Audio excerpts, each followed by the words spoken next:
The Brightside Chronicles is about to go down with Kerri and Nana. You ready for the show to begin? Hey, let's go. Let's get it. It's almost showtime. Let's go. Let's get it. It's almost go time. Let's freaking go.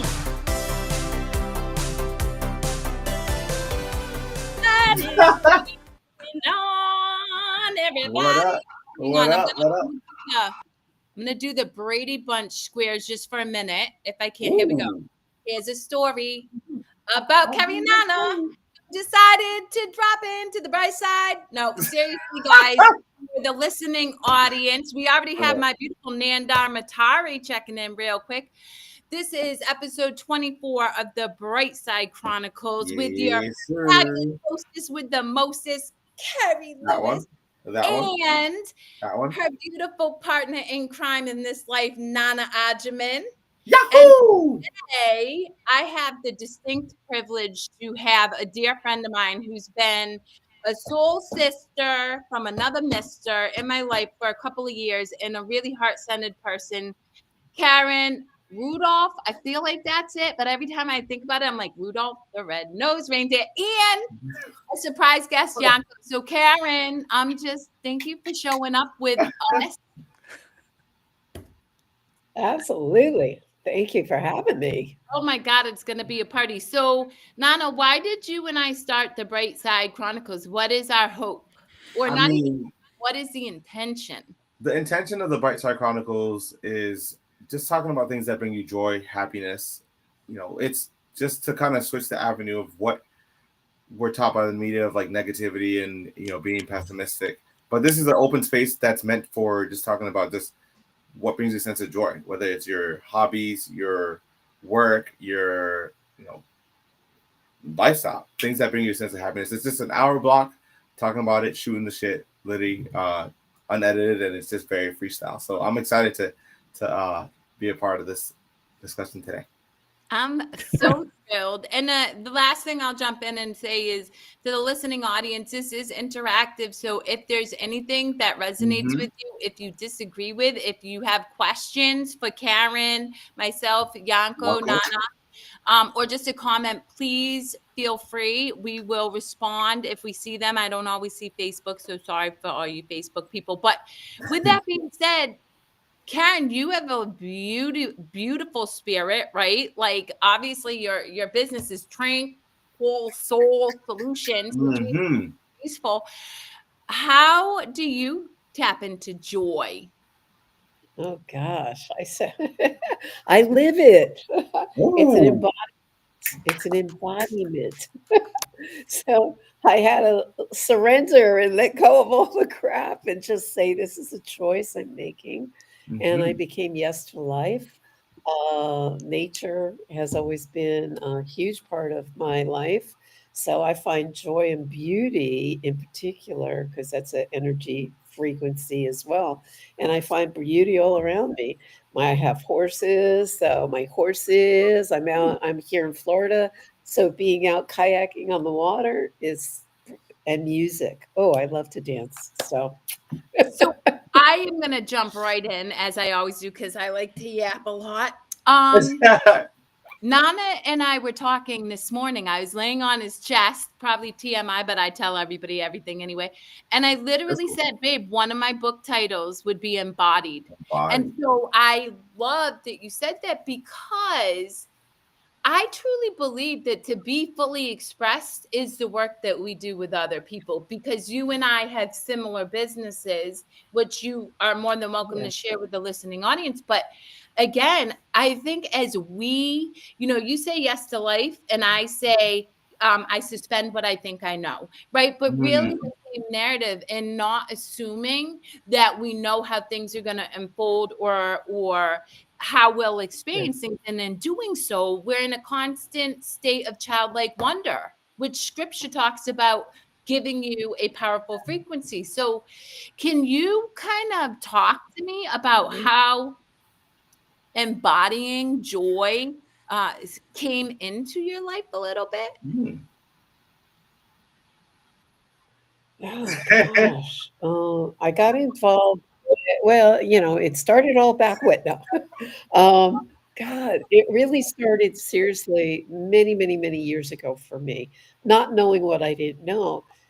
Being an Mm. intuitive, I just remember being very, very, I was going through my divorce, and it was pretty horrific at the time. I had 3 small children, and all of a sudden it began with me having these downloads. I've always had intuitive hits anyway, but it became like I couldn't get enough quantum physics.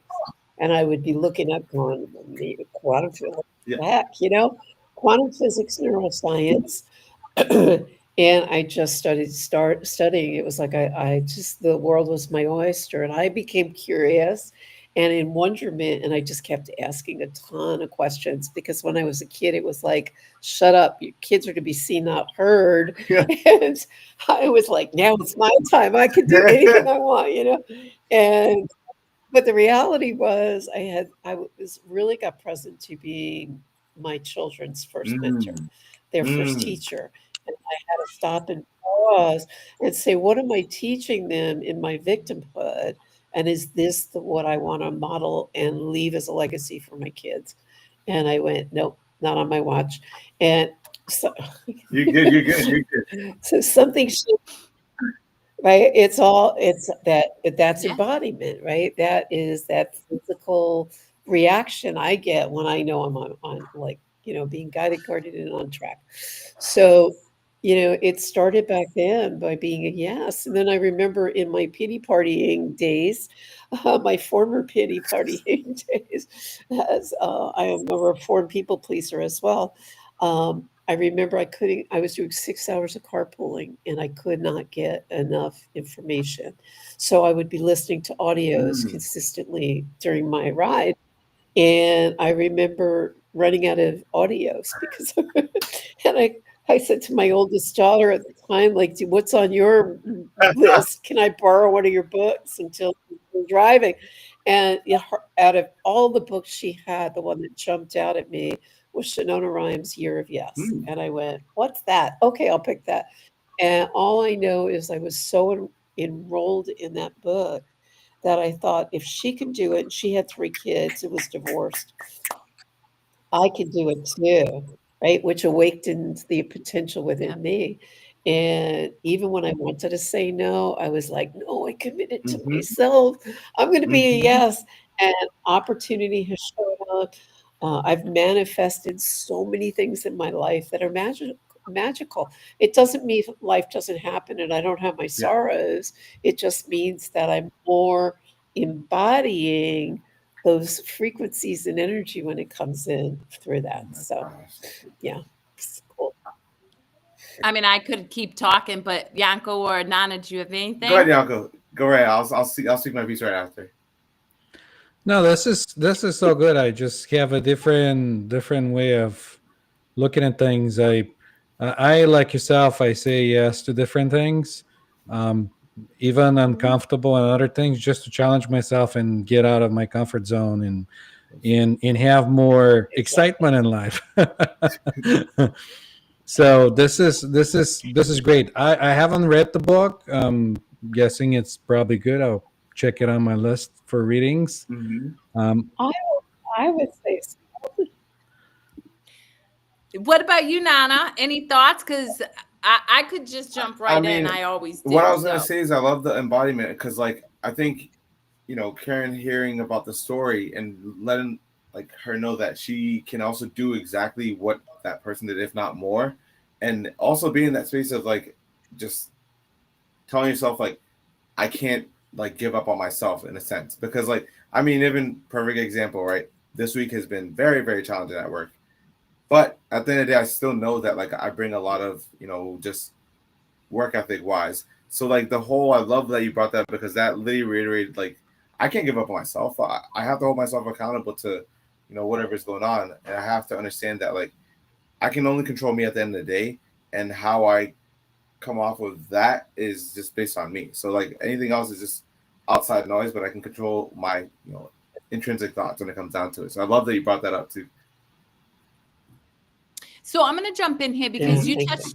upon a couple points that I would love for us to discuss and have the listening audience here. So you talked about manifesting and you talked about quantum physics. You and I, Karen, have spoke a lot. You and I have had a very similar path, and we are both nerds. We find something and we go down the rabbit hole and know every nitty gritty. And so I am fully immersed in quantum physics and energy as well. Can you share your understanding? And I imagine we all have a little bit of a different understanding based on our own experience, but how the energy that you exist in, whether it's shame, fear, or joy, which is what we are encouraging people to seek, right? Find your joy and chase it. If it's in cosplay, if it's wearing skulls and ripped up shirts, if it's having psychedelic backgrounds like Yanko, like find your joy and chase it. How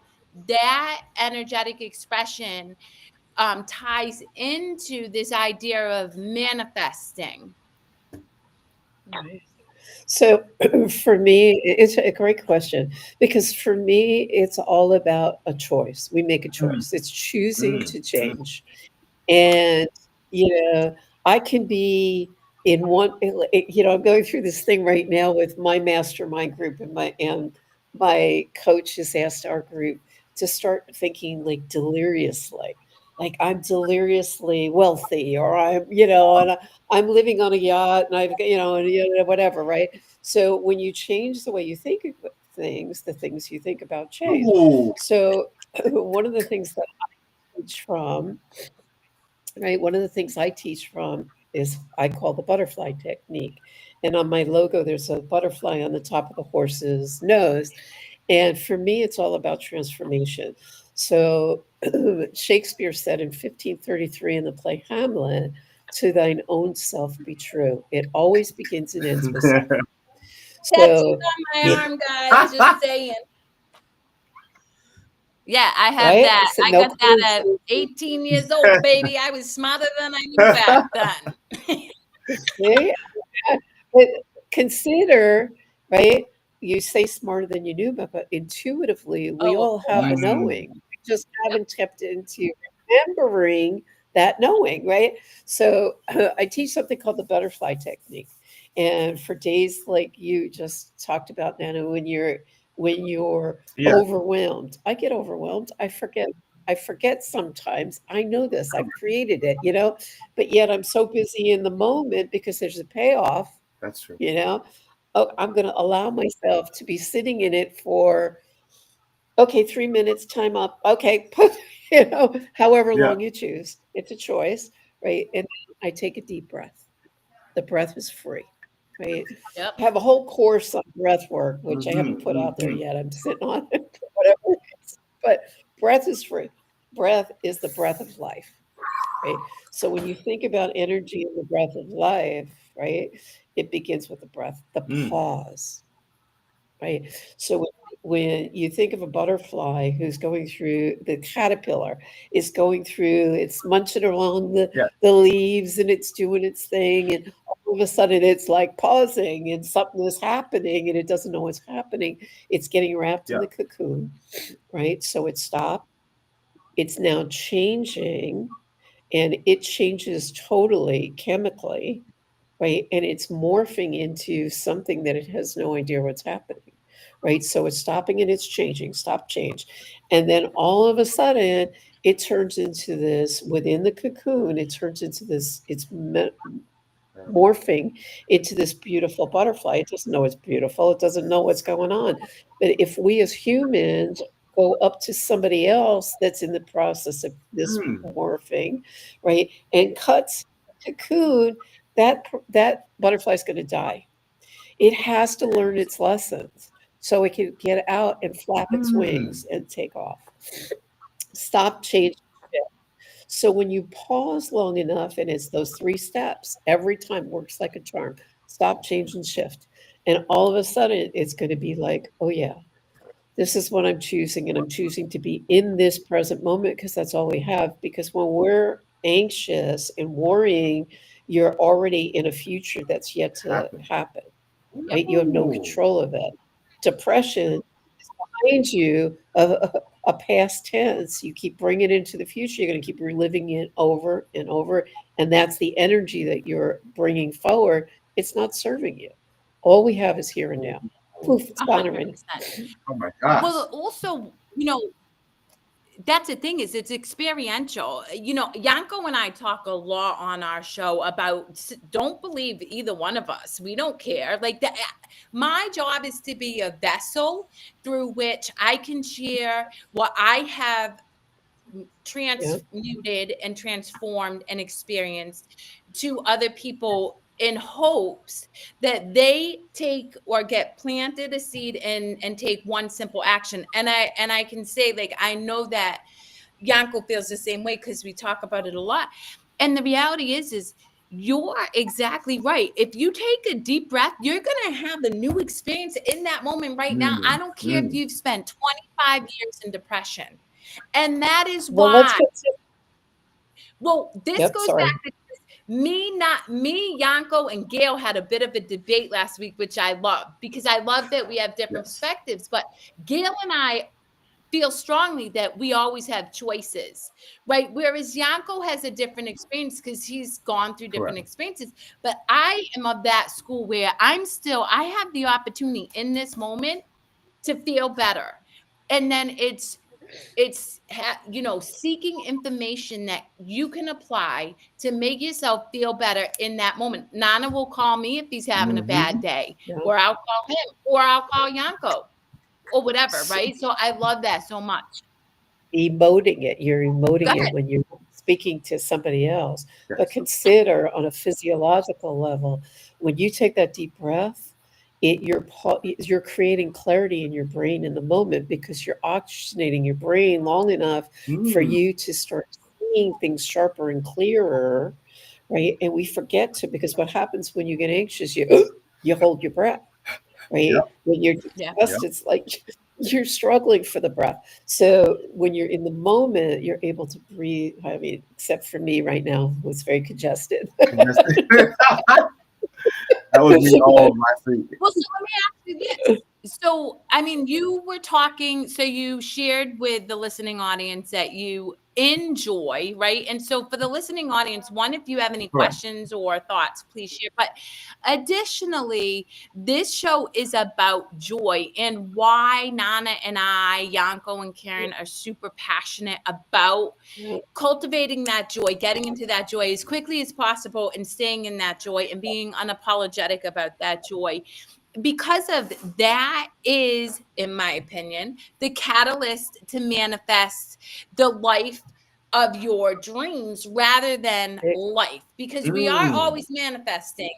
Not get it twisted. What you hold in mind, you make manifest. However, if you want to be strategic about what you're manifesting, you want to understand the energies and what space you want to be in to manifest the things that bring you more joy. So can you share with the listening audience some of the things that you have manifested, having practiced and embodied staying in that joyful presence? Absolutely, because it started for me back, oh God, a long time ago. I didn't realize I was manifesting. Life was happening, but we didn't put a label on it. But then when I stopped and paused, I remember questioning myself. Right, I was always questioning myself. What's wrong with me? What's right, and all that labeling that I was doing back when. And I remember somebody saying, "Well, you have the ability to manifest."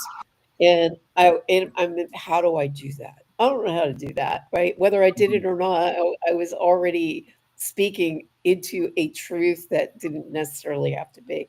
And I remember saying, "Okay, universe, show me a butterfly," because butterflies are, transformational, and I want to see them, right?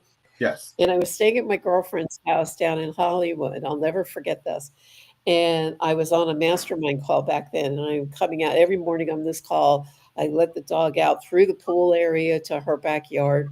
And all of a sudden, I see this little yellow butterfly in the pool screen. And I'm like, and I'm on the phone, so I wasn't really paying mind to it. Yeah. And then all of a sudden, it was like, I get off my call, I put on my fitness watch, whatever, and I get in my car and I'm going for a walk, planning on going for my 10,000 step walk, whatever. And I have a black car. And I look over when I park the car and I look over at the mirror to make sure no one's around as I'm opening the door. And there's a little white butterfly on my mirror.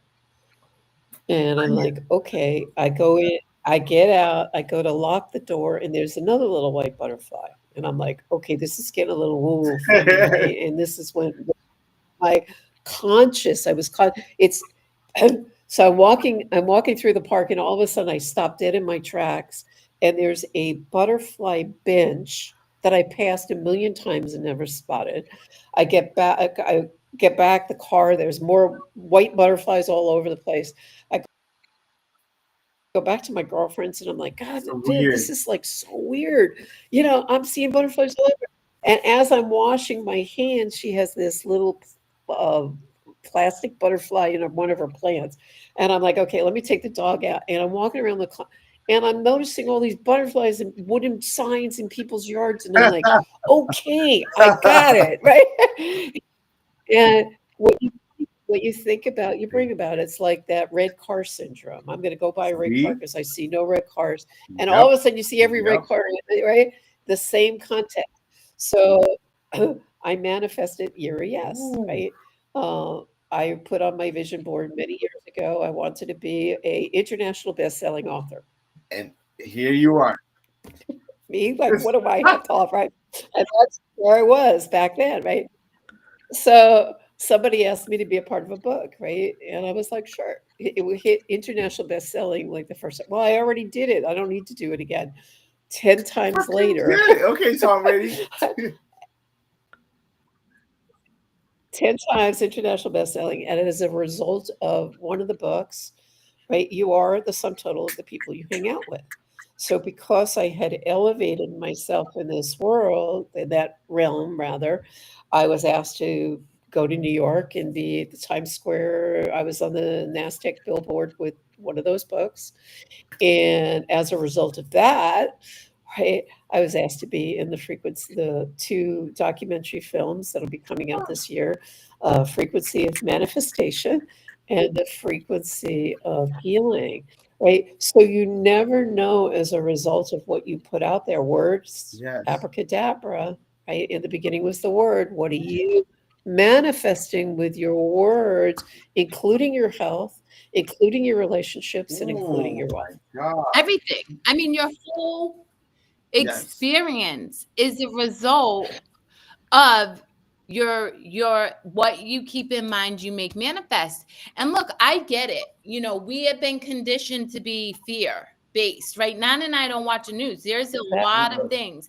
And to your point, a lot of people ask me, and Nana, like, I won't hang out with certain people, and not because I judge them, not because I don't love them, but because their energy does not match my energy, and I'm not interested in that contrast. Exactly. And it's, again, I want to be clear for the listening audience. I don't think I'm better than anybody else. We are all equal. You are just as great, as powerful, as worthy as me. It's just that I surround myself with people who know that they're worthy, and hopefully embody that, so that the people who don't know they're worthy, like Karen, like myself, like Yanko, like Nana, start to take small actions to change that narrative, so that we do step into the experiences that we want for ourselves, rather than the ones that we just keep falling into because we don't know differently. Yeah. Exactly. I mean, exactly.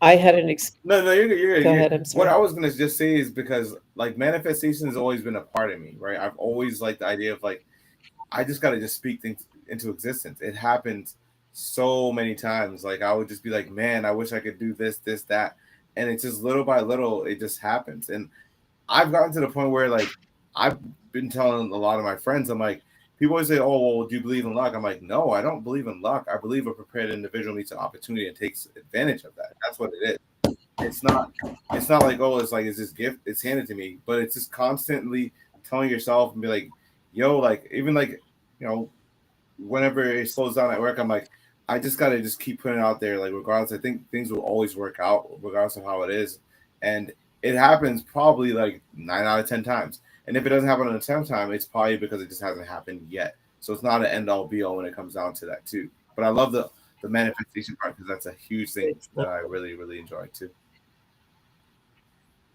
Well, so I'm going to say, because I go ahead, Karen, you're good. Share. That's exactly the point, right? Because we're choosing joy. Joy is one of the highest frequencies there are. Yes. And when you choose it, that's when the miracles happen. That's when life starts unfolding for you. I had an experience, as you know, Kerri, 2 years ago where I was in Costa Rica. I don't speak Spanish. I was doing joyful stuff. I love riding horses on the beach. I have horses. I'm not foreign to horses. I went flying off a horse there. I went 6 feet up in the air, landed on my butt, fractured, took the head of my femur right off, fractured my pelvis and dislocated my back. Had surgery down by myself. And I remember very vividly that them telling me my chances of walking might be slim to none. And I remember sitting with it for a moment. Words create reality, right? And I went, watch me. Watch me. Your prognosis. And what I did was words create reality. Thank you, universe. Every day in every way, my body is healing on a cellular level. And I'm so grateful. Thank you. My body is healing every day. My body is healing every day in every way on a cellular level. And I'm so grateful. I'm up dancing now. I'm walking every day. I've been up and down on boats and kayaking, and I don't let life stop me because I believe there's a silver lining in everything. So what that taught me, that experience is what I'm sorry for myself. It taught me when I surrender to what is, I can choose to change the situation, including my health.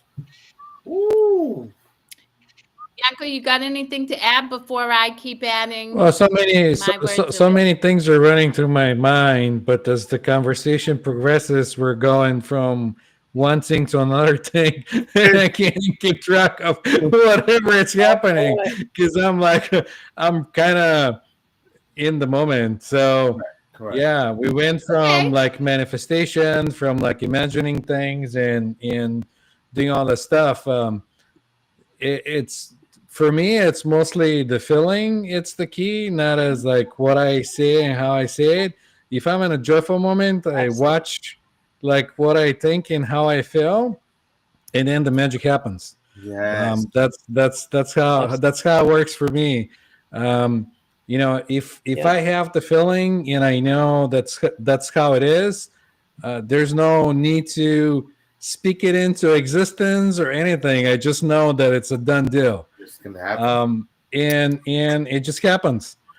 But you know what? I'm gonna jump in because I think that's what Aaron was saying is she surrenders. Like you just speak it in and like there's no expectation. It's just like that's right.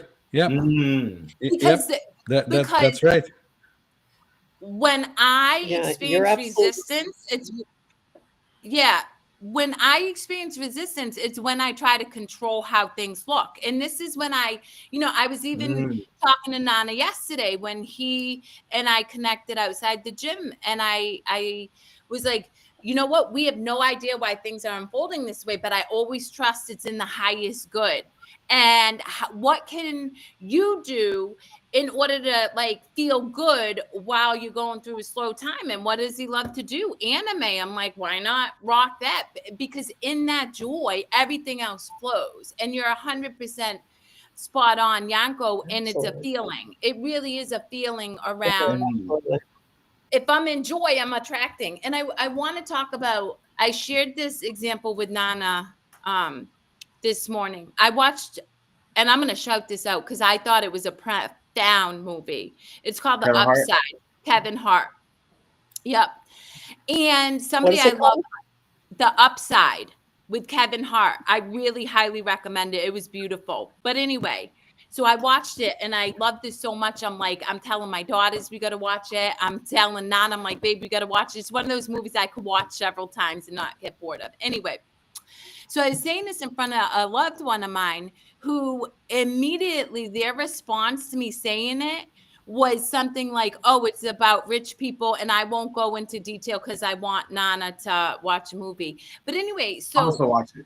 I didn't even think about it, right? Like I witnessed it, but I didn't think about it. The next day I'm in meditation and I swear this is channeling, this is the universe. All of a sudden that scenario came up and I was like, it was like my hands were forced to send a message to this loved one. And I was like, the movie that I watched, I saw redemption through connection. And what you saw was this. And I was like, I just want to share with you that we're magnets. And so what we think we attract.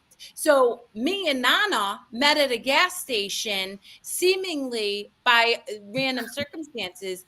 And I'm like, that's why I say, we talk about joy because our whole thing is experiencing joy. However, you can think negatively too. And guess what? You're going to get smacked upside with that negativity all day long. And the world will keep showing you everything you think. And that is why Karen's practice of pause and you can say it again is important, because you can neutralize that negative energy like that and then start to gain positive energy. And that is the power of joy. And lastly, before you guys can jump in, Karen talked about joy being a high vibration. She's 100% right. And they did a study in Spain with 10,000 people where they put people in a vacuum sealed room and they measured their energetic frequency. And you know what the most powerful frequency was? Authenticity. Now, it is not that oversaturated narrative of authenticity where, oh, I got to keep it real. It is allowing the current moment to unfold without limiting it. So if I want to sing, I'm going to sing in the moment. If I want to curse, I'm going to curse. But it's like not filtering yourself. When you are that unapologetically yourself, you are tapped into a very high frequency. Oof. Absolutely. Yeah, and to your point, Yanko, it is the feeling. The feeling is the intuitiveness, and that's the embodiedness we were talking about earlier. So when we're manifesting, that brings joy, which is going to make me feel happy, right? So, and that's usually if I forget that I have the joy, I have to look for what brings me joy to kind of remind myself that I always had the joy, but I just kind of get sidetracked and I forgot that I have the joy and I had to come back to joy. So it's like, all right, out of joy. So what brings me more joy, or how do I remind myself that there's joy, and I look at the next thing that brings me more joy. So that's how I usually go through it. I don't think, and the same applies for love and joy.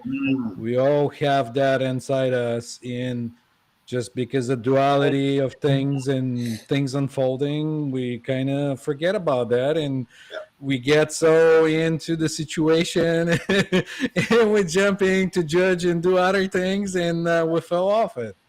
So it's interesting. I mean, I'm going to highlight Karen, you're a perfect example, right? So my prayer in the morning is always essentially to embody love, right?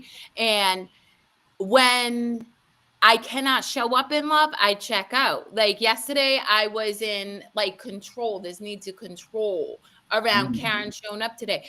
But I caught myself and I'm like, well, this doesn't feel good. What's going to feel good? It's going to feel good, a nap. I'm going to take a nap. And honesty, right? So I could have just like kept it rolling, but I'm like, Karen was an ego, super tired, gonna go take a nap, check you later, right? And in that, I immediately came back to love because I chose what felt good for me, right? Keeping it real with Karen about the space I was in. And then as soon as I woke up, I was like, hey, I'm super excited. It's gonna be. And I immediately came back to that space of joy and love. And that is really where I always work to come home to choosing love, because in love, you're joyful. If I'm happy, I'm not going to want to give Karen a hard time. I'm not going to want to yell at Nana because he needed to stay home yesterday to take care of his mental, I'm going to just be like, okay, baby, you do you, and I'll check you on the flip side. Yeah. No. Yeah. And I love that you guys are talking about the whole joy aspect of it too, because I mean, I just was literally at a convention this past weekend, and I'm dressed up in characters that are just not who they really are. Like I was Winnie the Pooh, basically. I mean, a lot of people like to know who Winnie the Pooh is. It's Big Bear, whatever. I work out, so I'm in the outfit, and people were seeing. I'm seeing families. I remember seeing, grandma come up to me and was like, "Oh my gosh, I grew up watching this," and it was super cool because I'm just a random person that's in this outfit, but it brought back memories of her childhood. And she's like, "Can I grab a picture with you?" And you could tell how like she was so happy and in a state of joy because she just saw a character that reminded her of her younger age. And it was super cool. Like I just kept on running into just really just generally good people, like friends of mine, and people kept on gravitating towards me. It was just really, really like amazing because you could tell like people were excited to be in that realm and that space. And there was nothing like that could be bothered with people in that space because you got fandoms from people visiting celebrities, people signing autographs, or people taking pictures with photographers, people doing certain challenges. They had like different, vendors that had like art, paintings, murals, selling all these other things. And it's just like it was a whole collective group of just joy. Like you had to be in that building, even if you were in the building or outside the building, you could feel how joyous it was. And it was just like a I don't know, euphoric moment, and it was a beautiful moment to kind of capture in that time space. I'm curious what you guys' thoughts are around, like that's the thing, right? You, Nana, I can speak for you in this sense. I can speak for me too. Well, you know what I'm thinking right now, my love? What are you thinking? Exactly. I love you so much. No, but you thoroughly enjoy bringing joy to people, right? Like you dressed up as Dora the Explorer to go Christmas shopping with me. And I'm like, oh, we're doing this. Oh, okay. But and you shared with me, I just wanted to bring joy to people around a time where a lot of people aren't joyful. Yep. And so I'm curious what the three of you's thoughts are on how you knowing how to tap into your joy influences your own joy when you bring joy to other people through your joy. Does that make sense? That's a good question. Makes perfect sense. I have an exercise for your listening audience. Let's do this. Do it. I'm moving you over. You got the center stage. So, remember, first and foremost, I said, we create our joy. It's a choice, right? So when you're choosing, there are a lot of people that are so stuck in the moment and stuck in the thick of it, they don't know how to get out of it. Yep. But if you put hands over your heart, put your hands over your heart and one on your stomach. Take a deep breath in through your nose and smile. Some people can't even smile, right? So when you're stuck and you're having challenges smiling, gratitude. Think of something that you're grateful for. And if you're still stuck and can't smile, right? Think about a puppy or a kitten or a child, your kid, right? And all of a sudden you're going to start smiling and you can't help it. It's going to shift your energy. That's called your state. When you shift your state, you automatically go. I love that. But okay, so you brought joy to me by sharing that with me. How does that impact your ability to, because I feel, I send a lot of joy. I'm a pretty joyful person, so much so that I'm totally inappropriate and I love every moment of it. But I know that for me, like being able to bear witness to somebody who may not have been able to smile to then shift to smile, man, I'm just like on cloud nine. I'm like, Exactly. And it doesn't take a lot. I had a client last night I was talking to, and very left brain, very like It's got to be perfect, and everything's got to be organized and in line. And basically, he was in essence attempting to make me bad wrong, and I'm like, I'm refusing to go there. That's a choice, right? Nobody can make me do anything. You can't make me feel anything, right? So I'm listening, and giving him his space. And all of a sudden, I said, "Are you open for a challenge?" And he was a little taken back. I said, "What if you have a dog? What if you go out in the morning and you go a different route?" Right? Instead of going to the left every morning with the dog and going down the same path and thinking about your work day and thinking about all the stressors or whatever else you're thinking about, right? And rushing your walk with the dog, go to the right. And while you're going to the right, I want you to stop and take a deep breath, right? I want you to be present to your animal, be in the moment. When you take that deep breath, you're oxygenating your brain. Remember that? What are you noticing around you? Yeah. Right. So he came back to me today and he said, "Oh my God, Karen, I didn't think he was going to take it on, but he did." And he texted me later on and he said, "My whole day changed as a result of it. I became lighter. I had less stress. I was able to manage my people, right, with ease. And I felt joyful." I was like, "Really? Funny how that works." Because when you change the way you look at things, the things you look at change. Being present in the moment, you're going to change your perspective. Everything is perspective. So if you look at energy, and we're little like magnets, right? If you're happy and I'm happy, we're going to attract. If you're not feeling too happy, you're going to repel me and I'm going to go walk the other way because I don't want to be around that energy. Of choice. It's a total Right? choice. And I'm gonna and I'll be curious to hear what you guys have to say. That choice is what keeps me in joy too, right? So I have had to create boundaries around some of my family members. It's not that I don't love them. I want to be clear. But the reality is again, to what Karen was sharing, and because the four of us are very wise to the fact that we're magnets, the fact that we operate at a vibration, we're energy, right? I make a very cognizant choice around the energy that I, engage in. And again, like sometimes even people I love immensely who I grew up with, who are my direct immediate family, are people that they are having their experience that they get to have, right? It's not my job to change your experience. If they don't want to change it, you do you. I'm gonna love you. I just don't want to invest in that experience with you. And in doing that, I've experienced immense joy. And I'll give you a real-time example. My father, diehard, he loves politics. I mean, oh my gosh. Politics. And for anybody who wants to know, I don't vote because I think the structure is broken and it does not bring me joy to vote. So I do not vote. So every time my father comes around, he starts going in and I just say to him, "I'm not interested in having this conversation, Dad. I love you so much." But he keeps going. So I'm like, "Hey, Dad, this conversation's over. I love you so much. I'll see you later." And I walk away. And guess what? Every time I do it, I'm like, "Well, that felt good. I'm going to go do something that feels even better." Right? Yo. Yeah. Absolutely. Yeah. But boundaries. Boundaries are very important for joy, I think, because, for me, and Karen, you said earlier that you're a former people pleaser. So we get that. Right. What would happen is I would overextend myself or do things I didn't want to do. And what would happen? I'd feel resentful.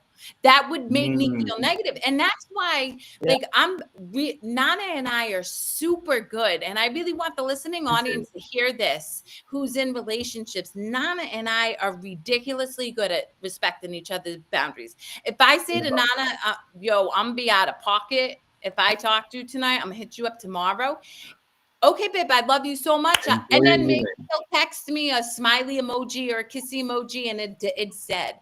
And the same is, and I think that is so important because otherwise we unintentionally make the choice to go into a resentful state because we're doing something we never wanted to do in the first place. And that's not serving you. Yeah.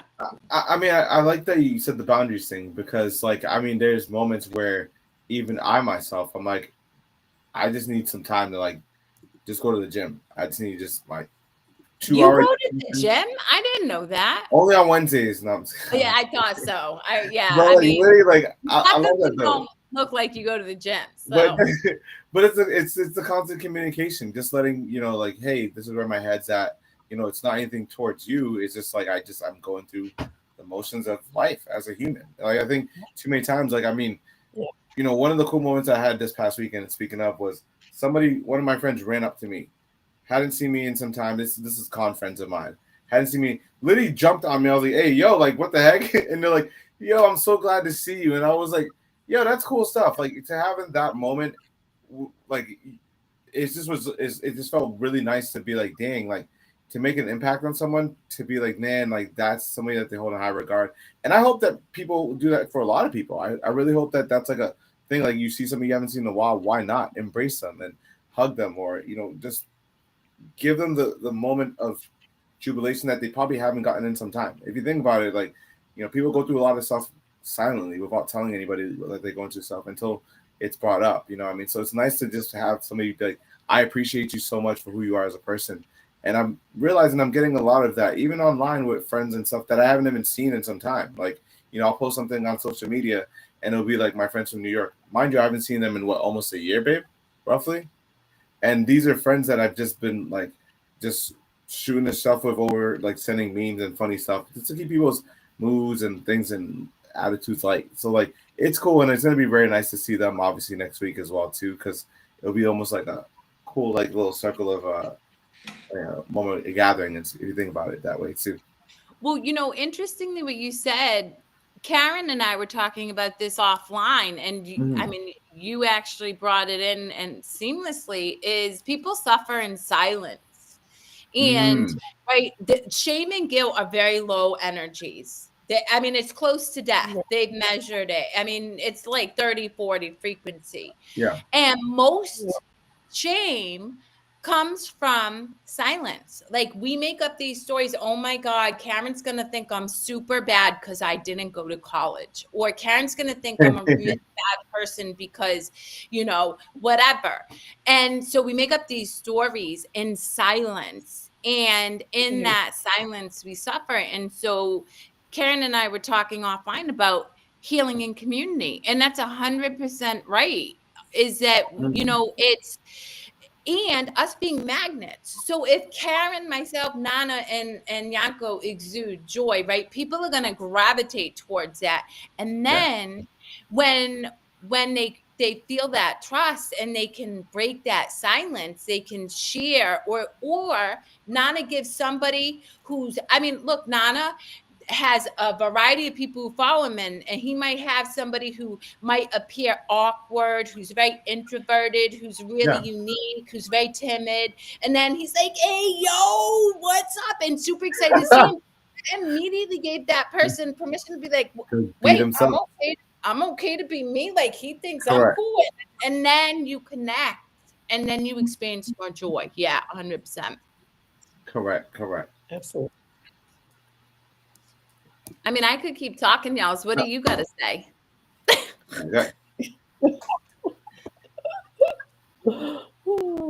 I think my audio is kicking out. Go ahead. Can you hear me? I hear you, babe. No, you're okay. You're good. I want to make sure. But go ahead, Karen. Were you gonna say something? Forgive me. I lost track of the question. You're no, good. There's no question. She's having moments like me. Like half the time, whatever comes in and it goes, and you don't like build up a story in your mind, and you go like, oh, I gotta like because I have this story, I gotta answer a certain way or have this expectation or whatever. You're just in the moment and you enjoy it, and the story is gone, and there's nothing to add, and it's just kind of like, you just kind of enjoy the moment. Well, I like the whole.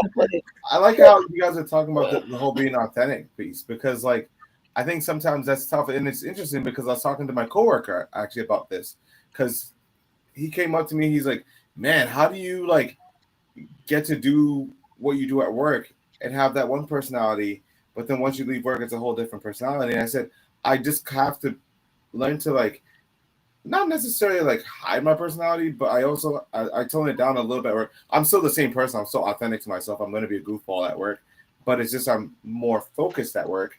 However, it's the same thing when I leave work. I'm like, you get all different sides of me. Like authentic wise, you're gonna see like this is just the random dude that just like he just works out, family guy, does cosplay, loves eating fried dough. Like you're gonna get all these like parts of me that obviously I'm not eating fried dough at work. I'm not working out at work. Like that's work is work. It's just 25% of my life is work. The 75% is what I get to do outside of work is the other part. That's why I don't ever truly let work be the end all be all of me, because I know that work is just work. It's you're doing a job and you're helping to, me personally, it's my happy place because it's still my job and I get to make an impact. But I don't let it be the end all of me. And so I told him that, and I was like, look, you still have a personality outside of work as well. Like go live your best life. You can't just give in and just keep pouring to work. Take some time off for yourself. Go do stuff that you enjoy. Go, he likes to play basketball. So I'm like, go play basketball more often. Do the stuff that you enjoy that revitalizes your energy. And I was telling him like this week has been very slow at our dealership for some odd reason. And he's like, man, I came in with a mentality of being busy. And I'm like, I'm in the same boat. I'm absolutely in the same boat. But also make sure you take that time for yourself to reset. And it's been like that. Every morning Kerri's like, babe, it's going to be a new day. And I'm like, yeah, you're right. I just got to go in there with a mentality of, just it's a reset. And what happened yesterday is yesterday. It stays in that moment. And then I can just focus on the now and kind of go from there too. Yeah. I have a go ahead, Karen. I had a client that I worked with once. She had Alzheimer's, and I have a nursing background, so I was sitting for her, so to speak. And this woman, her mind was on her tongue. And I was very, back in the day, I was very, because I grew up where it was like kids were to be seen, not heard, and you don't speak your truth, and but talk about authenticity. This woman taught me authenticity. 78 years old, she taught me authenticity. There's a time and a place. The lesson I learned was there's a time and a place. You can say it with kindness. 100%. You can deliver it with kindness, or you could deliver it with venom. Right? This woman was delivering it with venom, but I really got the choice as a witness to it that I can, and giving myself permission to say what's there. And part of the joy of getting older is you get to do and be you and not worry about it, but you let go. Everybody's going to have a thought, feeling, and opinion. I don't have to take it on. It's a choice, right? They can't make me do anything, right? So only I can pull in what energies I want to take, but I can also put out there part of keeping guard on my joy is putting out the kindness, right? So that's a choice as well. Yeah, it's so interesting. There's two things that come up for me then. One, me and Nana talk about this a lot, and I definitely, we have different perspectives about this. I vehemently am going to show up 100% like me in any given moment, whether I'm at work, whether I'm on the street, whether I'm on for no particular reason. I mean, I was literally at the gym the other day, and the trainer said, okay, you guys, now when you're mounted up, you'll be ready. And I'm like, I'll tell you what, when I'm mounted, I'm ready, right? Like I went because that's just who I am. Like and here's the thing. I do agree with you, Karen, in that I always ask myself, am I saying this from love or am I just saying this? Because I'm not. Now, if it's to be like ridiculous like that, I'm just totally thank you, onebean.cause for joining. You're welcome to join anytime. But in terms of like, am I just saying it to say something? I am very mindful about that. That really does matter. But I do not compartmentalize myself ever, no matter where I'm at. I really don't filter myself. And to your point, Karen, my grandmother was diagnosed with schizophrenia. And I remember being at the earliest age that I can recall, my throat chakra was wide open. I mean, I have verbal diarrhea of the mouth, and I spit a lot of venom for many years. I could use my words to cut you like right in your jugular. But my grandmother was unapologetic. She would whip her dentures out on a restaurant's counter, and like she'd be yelling across like town, Kerri. And I was, at the time, I was so mortified. But as I look back at my life, I am the greatest representation to you, Lillian. I love you so much, because she didn't even know she needed to have a filter. There was no, she didn't comprehend it, so she did not limit herself. And this is where I always, Yanko and I talk about this, and this goes really deep, guys, but any belief is a limiting belief. Now, in our human experience, I was just about to say that. Yeah. in our human experience, I'm going to choose some beliefs, right? I can choose to be a dick, or I can choose kindness, right? And because I know energy, I know I'm going to choose empowered beliefs. However, all beliefs are limiting, which is why when Karen says, just say yes to everything, it's kind of the same as what I say, which is suspend what I think I know. I have no idea. I have no idea how this show is going to come out. I didn't know Yanko was joining until he joined. I didn't know that I was going to have to come downstairs and wear my nephew's red hat, because I'm now, oh wait, hang on, I'm a firefighter. Yes. But no, the point is when you suspend that, you are open to all experience outside of a belief system, and that is really, really powerful. And it's also why I choose not to filter myself, even though in all talk, I offend people. I know I do. I offend their sense of what they know to be appropriate. But as long as I'm not coming from a negative place of ego, cruelty or whatever, and I'm just staying authentically me, I don't care if me talking about mounting something in a workout class offends somebody. I'm just saying. And it really did. The lady was very upset with me, but that's okay. Of course she did. We all play different characters, though. We get different roles, and as long as you take the role, you want to get in a character, play your character, and then if you're playing the character, then there's a special expectation from this type of character to bring out. Nana probably knows from like anime, if the character it's goofy character, you have that expectation from this character to be goofy or something else, and so applies in life. You do something and that really scares people off, because they can figure that out. Correct. They can figure that character out, and if they can, then that goes into losing control, and that creates fear and all these other things. And next thing you know, they're like, oh, what's gonna happen? And the world is ending. You are right. Like, I mean, that's a really great point. I really like that you said that, Yanko, because you highlighted something that gave me like a aha insight moment. Nana chooses to be a specific character in his work, where I choose to just show up. However, and it's not a right or wrong. It's just what makes us sit, enjoy, and feels good. I really hadn't thought that before. So I really appreciate that insight. That's quite beautiful. Well, we have a minute left. And given that you are our beautiful guest who decided to come play and bring joy to my heart today, Miss Karen, is there anything that you want to share with the listening audience about joy that you hope to impart? I know you said you had a free gift, but in addition to that. If you go to my website, I have a free gift there for the listening audience, and feel free to, from my heart to yours. It will support clarifying things in life from a different perspective, because again, when you change the way you look at things, the way you look at things change. And you are powerful.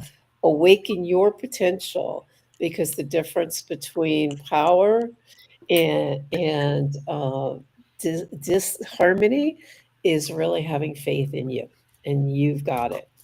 You've just awakened it. I love it.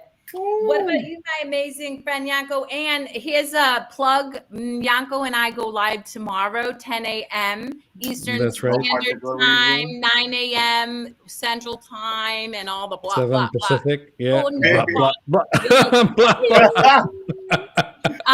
You got anything you want to add? No, I was just I was just gonna say the same thing.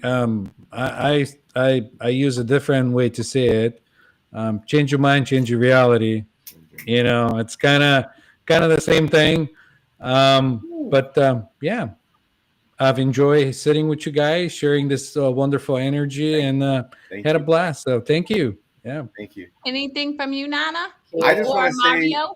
I just want to say, first and foremost, the funniest comment was when I'm mounted, I'm ready. That had me falling off my feet. I was like, what the heck? Well, that's because I mount you, so you know I'm ready. No, you're good. You're good.